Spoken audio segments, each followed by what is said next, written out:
The Sacramento County Sheriff's Department has opened a criminal investigation into the death of a California woman who drank too much water. Jennifer Strange drank as much as 2 gallons of water during a radio show stunt to win a popular gaming system. The sheriff is considering filing charges after hearing part of the radio show broadcast.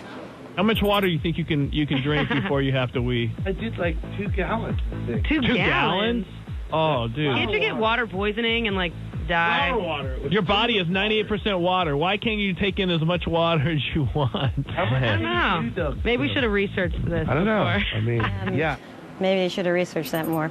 Shortly after that part of the conversation on January 12th, a nurse called in warning of the dangers of drinking too much water. The radio station has now fired 10 employees, including 3 of the morning show disc jockeys. Opie and Anthony are nationally syndicated radio hosts, also on XM satellite radio, 2 of the best known in the business. They're joining us now on the phone. Guys, thank you so much for joining us today.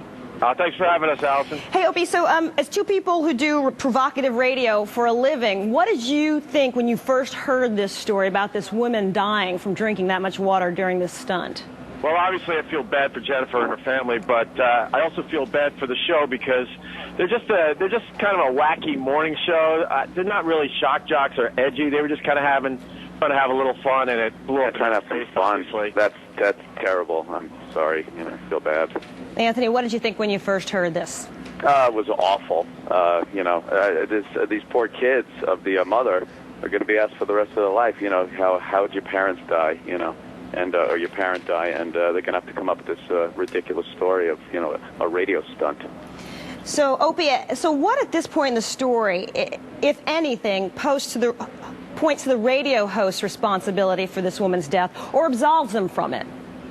That's a good question. It's going to be tough to get out of this one. You really don't sign up to kill a listener when you do a radio show. So I'd say they're pretty screwed. Yeah, I was listening to you guys this morning, and you played a clip from this show, and one of the guys was like, "Hey, she signed a release."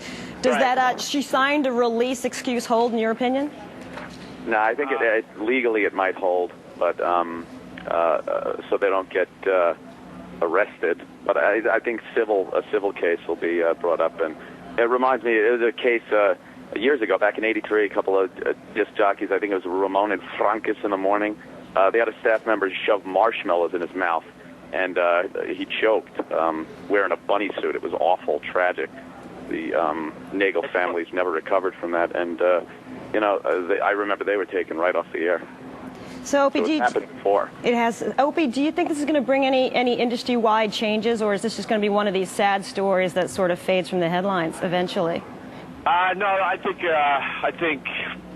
the boss is going to, kind of pretty much wreck it for everybody else. I mean, the bosses in radio in general are beyond scared as it is, and now that we officially have killed the listener out there, yeah, I think you're going to hear a lot of really, really boring radio. No one's going to really try to go to the edge or do anything edgy.